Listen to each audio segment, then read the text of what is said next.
This is the In Focus podcast from The Hindu.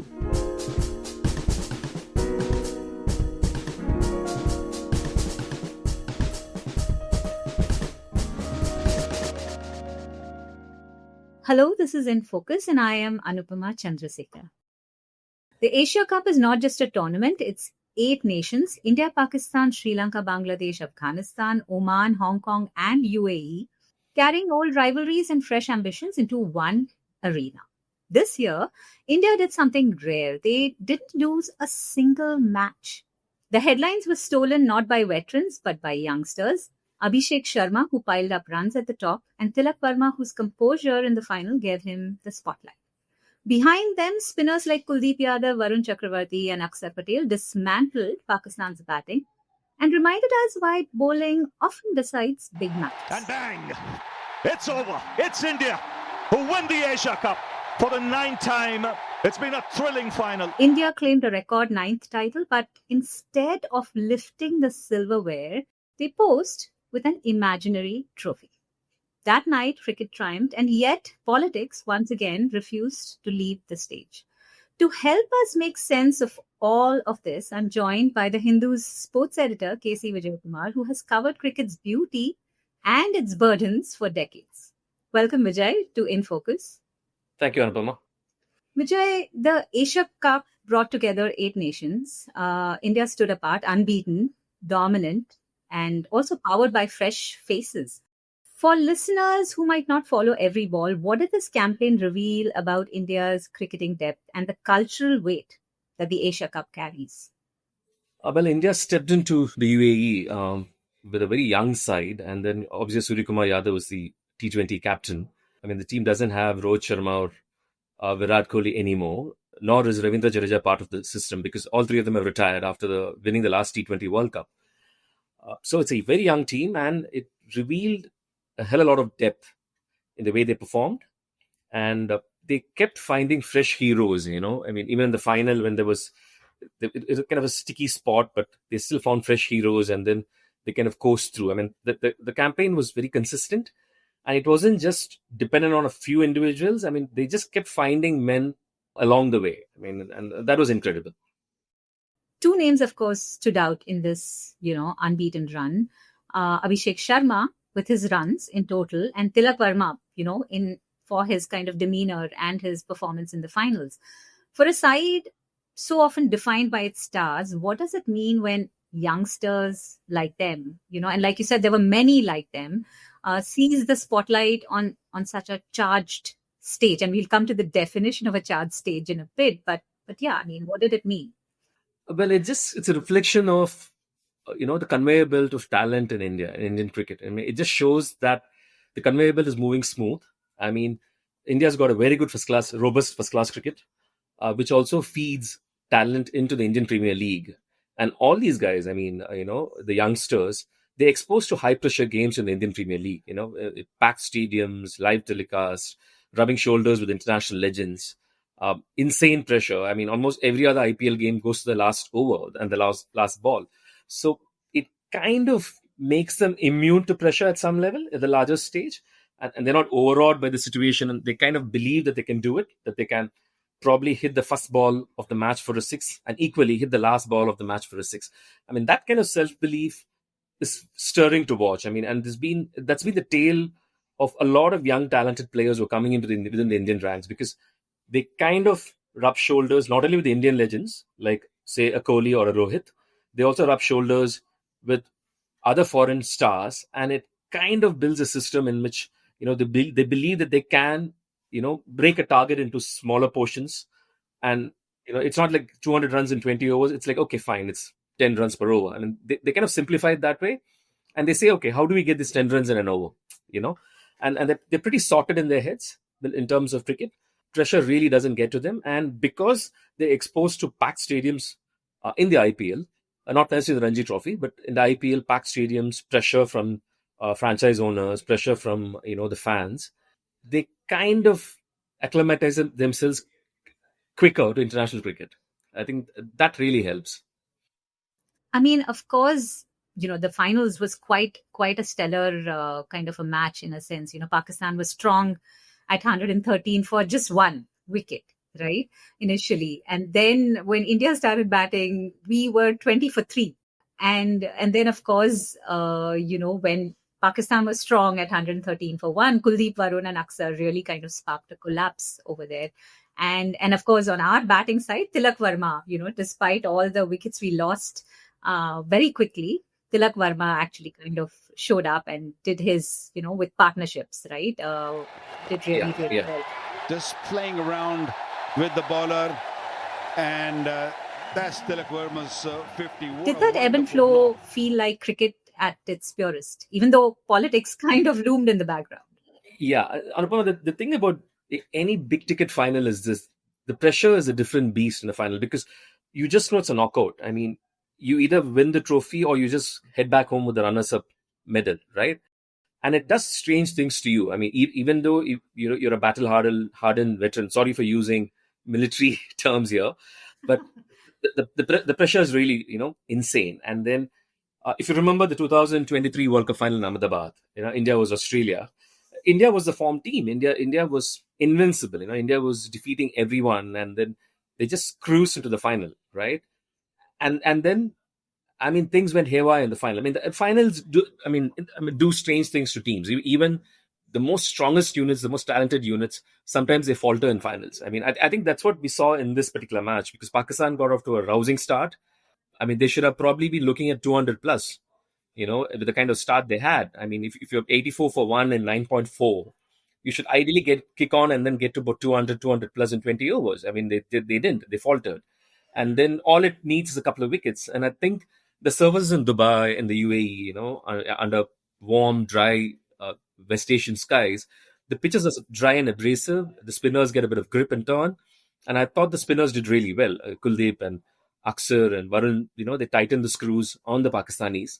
And pressure does strange things. And it's like you're batting first, you're probably thinking about 200, and then suddenly you realize you just can't get to 200. And then you scramble your strategy, and then suddenly wickets are falling. And then it becomes a habit you cannot overcome, losing wickets. In fact, Pakistan was bowled at 146 in 19.1, which means they wasted 5 more deliveries. I mean, strange thing. And the same thing with the Indian team. I mean, with the chasing, and obviously Pakistani bowlers, when they're coming in, they just know that it's just one innings they have to bowl, right? And you just bowl your best, you field well, and then you never know. I mean, if India could defend 183 in the 1983 World Cup, right, against the mighty West Indies, it's all about pressure. It's all about inflicting pressure, and I think that's what the Pakistanis try to do. Yeah, I was watching the highlights, and I was watching the expressions of the Pakistani bowlers when they got Abhishek Sharma out. They were like just so ecstatic, as if this is it. And the big man, the man that they are worried about, he goes. Abhishek Sharma, right? Because they got Abhishek Sharma, they got Sky, and then they also got Gill, right? So the top 3 is gone. The top 3 is wiped out. It's just the middle order that's exposed, and the middle order hasn't had that much exposure in this tournament, right? Because the top 3, at least 2 of them are clicking at any given point. The middle order is slightly undercooked in terms of exposure in this particular tournament, and then they all clicked in unison. What Tilak did was fantastic. The kind of innings he played, the fact that he was able to string those partnerships with Sanju Samson, with Shivam Dubey, and it all helped. And then it kind of nullified the pressure, and it also helps that India wasn't chasing 200 plus. You're just chasing 147 odd, which is eminently gettable in these conditions. I mean, and they just went on with it. So it was a fabulous match.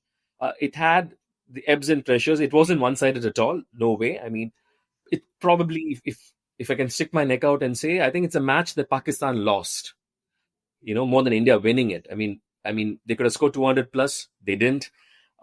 Having India on the mat with 20 for 3, they could have pressed home the advantage. They didn't, right? On the contrary, it also reflects the depth that India has as a form team in the tournament. Yeah. I mean, I can almost imagine if I had actually watched it, because I watched the highlights. I didn't watch the match as it happened. But I can almost imagine, sitting at the edge of the seat and screaming and shouting, because it was really that kind of a match. And of course, the fielding was also pretty good from the Indian side. It was really teamwork. But overall, only thing is, overall, I thought Indian fielding could have been better in this tournament. I mean, catches were dropped. Yes, I know. Surya Kumar mentioned that as well. Yeah, there was a bit of an issue there. I mean, otherwise, it's a very remarkably consistent fielding side over the last few years, thanks to the culture that Virat Kohli had bequeathed to the team. But there was a bit of a slip in this tournament. Maybe it's the heat, maybe, I don't know what it was, whether the pressure, or was it the floodlights? Because even they're training, taking catches with the floodlights in the background. Before games, they were doing it so that their eyes could pick the ball, despite the floodlights being in the background. But overall, yes, they did well, reasonably well. Yes. Yeah, I think I heard Surya Kumar's press conference, and he said, of course, we batted well, we bowled well, and then when he said fielding, he literally whispered into the mic, which clearly shows that, that was something that was lagging behind. But then, of course, there was the surreal moment, right? In the end, medals were given, but the trophy was gone, India refused to accept the trophy from the ACC chief, but then they were not given the trophy even otherwise. India said it was denied. Pakistan said India didn't show up for it. Surya Kumar Yadav and his teammates posed with an imaginary trophy. Having stood by so many podiums, what did these images say to you? And of course, this was a culmination of a series of events, right? To be honest, my point is this. If India felt strongly about Pahalgam, and also the result in Operation Sindoor, and you wanted to drive home a point, India shouldn't have played Pakistan at all in the first place. I mean, India shouldn't have played Pakistan at all in the Asia Cup. Should have been open about it and said, look, we don't want to play against the Western neighbor. I mean, be very clear about it. I mean, the same thing happened to South Africa, when racism was prevalent and they were kind of ostracized and they're kept aside, till they came back into the main fold. But having signed up to play against Pakistan, then when you sign up to play against Pakistan, you also sign into the code of sportsmanship. Right? I thought it was very poor behavior that you play a match against Pakistan and then you refuse to shake hands with the team. I mean, with the rival players. You don't shake hands with the rival captain at the toss. The fact is, you're scoring runs because they're bowling to you. You're getting wickets because they're making mistakes or you're inducing a mistake. Would you, as an Indian player, say, listen, I'm not comfortable playing against Pakistan. Please scratch my runs I've scored against Pakistan from the record books. Please scratch the wickets I've taken against Pakistan for the record books. No, you're not doing that. You're taking those runs home in your record books. You're taking those wickets home in your record books. And then to say, no, we won't shake hands with you, that's a bit rich. To use a very strong word, that's obnoxious behavior. And it just kept on building up. I mean, India played fabulous cricket on the field, but this bit vis-a-vis Pakistan was a bit of a stretch, honestly, I feel. And then to say that we wouldn't take the trophy, from Mohsin Naqvi. I think it was again a bit of a stretch. I mean, you kind of slogged through the tournament to win the trophy, to win the cup, and you're a defending champion. You're retaining the trophy. Jolly well go on the podium and just lift the trophy. I mean, I thought it was too much of optics, too much of politics, too much of nationalism, right? And I guess young blood, probably not thinking clearly. Probably a few years down the line, the same players, if you ask them in private, they may have other ideas about the way they behaved. I'll be very honest about that. Yeah. I mean, of course, and when you're talking about the Pahalgam attack, you're talking about the April 22nd attack in Pahalgam, right? Where a lot of civilians, 26 civilians died and were killed. And of course, then subsequently, there were clashes between India and Pakistan. I'm just mentioning this just for, some background for people who are unfamiliar. Context. Yeah. And then, of course, at the center of this, of course, like you mentioned, was Mohsin Naqvi, right? ACC chairman. He's also the Pakistan Cricket Board head. He's the Interior Minister of Pakistan. For India, accepting a trophy from him was impossible. At least that's what they say. For him, withholding it became a gesture. And of course, you see both the kind of bits of news being played differently by different media, right? When politics, power, and symbolism, like you said, right, collide on a stage meant for sport, what chance does the game have of staying untainted? Yeah, in fact, I mean, I'm not saying you can split the politics from the sport. I mean, politics has always shadowed India versus Pakistan games. And that's one reason India and Pakistan no longer play bilaterals, right? They only play in international cricket council tournaments like the World Cups, T20 and the regular one. And they play against each other in the Asia Cup. And in case, they qualify in the Test Championship, ICC Test Championship final, then they might play against each other. Otherwise, they just don't play bilaterals. I mean, can you imagine the tragedy? Virat Kohli is retired, Ashwin is retired, and both of them haven't played a single Test match against Pakistan, which wasn't the case with a Tendulkar or a Dravid or a Lakshman or a Ganguly, or a Sehwag. I mean, you haven't cut your teeth against your neighbor against whom there is this intense rivalry. I mean, if you have the Ashes on the one hand, pitting Australia against England, Pakistan was always special because it had history, it had a legacy, it had the thrills, right? And obviously it had a lot of angst, and there was a lot of political angle to it also. I mean, but there's a lot of interest too, like all of us want to be at home. Yeah, there's a lot of interest, right? So it was awkward. I mean, there was no way that you could avoid politics in this tournament, especially when India and Pakistan are going to play against each other. And it's very interesting. I mean, in all these multi-team tournaments, India and Pakistan tend to play each other a lot more often. I mean, obviously, it's a broadcast decision because it's huge for brand managers and advertising executives and client servicing agents and advertising agencies, because a lot of revenue rides on India-Pakistan games, and the TRPs go through the sky, and then the ad rates rocket up. So it's important for them to have these India-Pakistan matches, and all of them are placed on Sundays. I mean, and the timing is perfect for the India-Pakistan market in terms of viewership, right? So there is a commercial angle to it. I mean, of course, there is a historical issue of politics and partition and all that. But there's also a commercial angle where you kind of laugh all the way to the bank. I mean, if you have the telecast rights from India-Pakistan match. So all that influences. And I think at some level, the players are caught in it. Otherwise, the players do get along. I mean, India and Pakistan players, especially when they used to play county cricket in England earlier, they used to hang out together. They used to share a dinner together. Sometimes they used to stay together, right? There is a love for Punjabi pop. There's a love for Punjabi cuisine, and there's a lot of things that bind, especially the North Indian players and the Pakistani players together, in terms of cultural links and whatnot, more than the South Indian players. But at some level, I mean, you also had the beautiful scene in which a few years back, if you remember, Shaheen Afridi giving a gift to Jasprit Bumrah for his baby. The baby was just born, and then he gave a gift to Bumrah. It was very, very sweet. I mean, so there is a certain kinship, but then because of what transpired in Pahalgam, and because of the optics, and because of the need to be seen, to take cognizance of what happened in the background, there was a bit of a bust up that happened. And I'm not saying only the Indian players behaved badly in terms of not shaking hands. I thought even the Pakistani players, Sahibzada Farhan, doing those, kind of machine gun antics after scoring his runs, or Haris Rauf hinting at Rafale aircraft being shot down. It was completely unnecessary. I mean, you play the game, you stick to it, you play hard, and you win. But you don't do this, especially because the atmosphere is so fraught with tension. It wasn't pleasant to watch what transpired in the Asia Cup. Yeah, in fact, the fact that the Asia Cup usually, sometimes because of political tension, sometimes doesn't even get held. And this time, despite it was held, and of course, then, like you said, there were so many other instances, even in the finals, where I think Waqar Younis was there along with Ravi Shastri, and the Indian captain Surya Kumar Yadav spoke to Ravi Shastri, and of course, Aga spoke to Waqar Younis, so all that, I mean, it just makes things so much more complicated than it actually is on the field. It is because I'm sure before, like 1 hour before the game or 2 hours before the game, the broadcast team would have been told, look, we prefer it this way. The respective teams would have told. I mean, probably the Indian team would have said, we are more comfortable speaking to Ravi, and the Pakistani counterparts would have said, we are more comfortable speaking to Waqar, right? So I'm sure that they would have taken feedback, and they didn't want any awkwardness. What if, Ravi goes there and then thrusts the mic, and then the Pakistan captain doesn't speak? It would have been very awkward. So I have a feeling they were informed ahead and they were prepared for it, which was nice.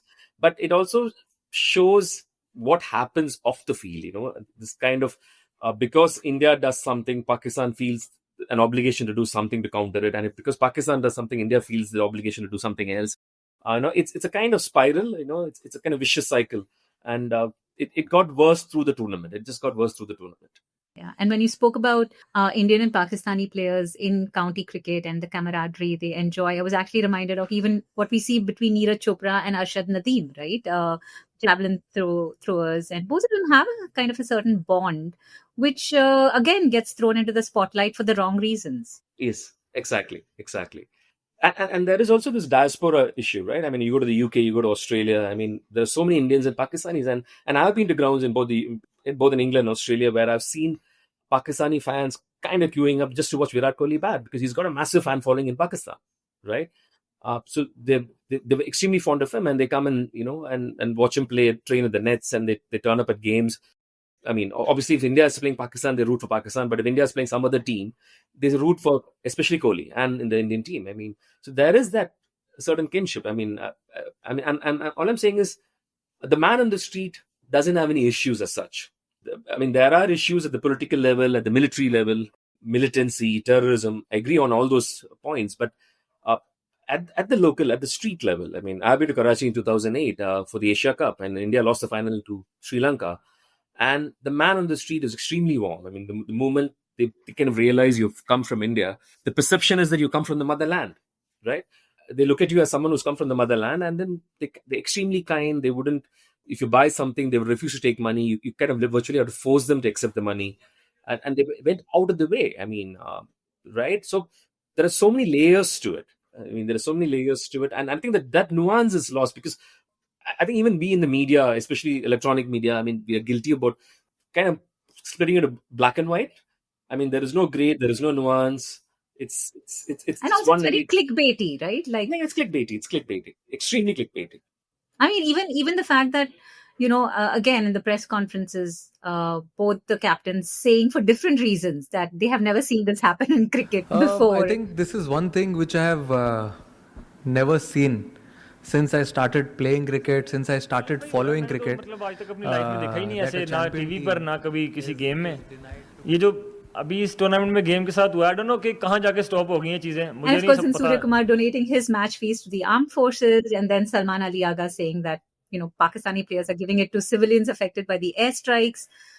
Fans usually come to sports as a refuge, right, from all of this, and you feel like this is a place where there is at least some level of peace and camaraderie. What happens when even charity in this case becomes another form of contest? Yeah, but I think it was bound to happen, right? I mean, if you look at the Indian team, it didn't start now. At MS Dhoni always had a fascination for the men in uniform, and he's always had close ties with the men in uniform. I believe he's got a separate WhatsApp group, with some of the men in uniform, where he just talks to them and he texts them and they text him and stuff like that. He's very close to the 4Gs. He always had this affinity for the men in the uniform and the army guys, and it's kind of percolated. And especially when something like a Pahalgam blows up, obviously that kind of kinship is further strengthened. So that's the thing with the Indian team. But for Pakistan, it's always been organic, right? Because they've been ruled by the army often. I mean, sporadically they become a democracy, but otherwise it's just an army general is the president, right? So they've always lived in the shadow of the army, and then they always had cricket diplomacy. If you remember the 1987 series where Imran's Pakistan visited India and played against the Indians here, General Ziaul Haq made a visit. I mean, and watched a game here. I mean, it was called cricket diplomacy, right? So it's part of the unique history of India-Pakistan cricket. I mean, there is there is angst, there is animosity sometimes. The military gets into it. All that I agree, but I think it's part of it. And obviously the teams are dealing with their domestic audience, right? Because you should also understand that when India signed up to play this tournament, there was a huge backlash on social media saying, why is India playing against Pakistan, especially after Pahalgam happened? And obviously the players had to react because the players know it's an inflammatory situation. And so probably they thought, okay, maybe let's do one thing, let's do away with the handshakes, right? Be it at the toss or be it after the game. And it kind of spiraled, it went out of control. And then the final thing was, we won't take the trophy, and so be it. And then we'll pose with an imaginary trophy.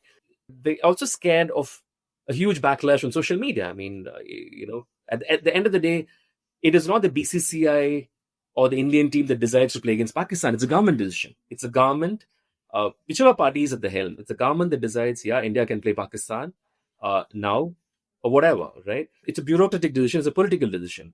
And sometimes I feel the players are being made a scapegoat. Or just pawns, right? In this pawns, absolutely. The right word. They made pawns. Cricket, obviously, Vijay, like you said, particularly when it comes to India and Pakistan, it's always carried politics on its shoulders, right? From IPL exclusions to what you mentioned earlier, the bilateral series between India and Pakistan, right? That have been cancelled for so many years now that, like you said, Virat Kohli and the other greats have really not had a chance to play, a 5-day match, test cricket with Pakistan, right?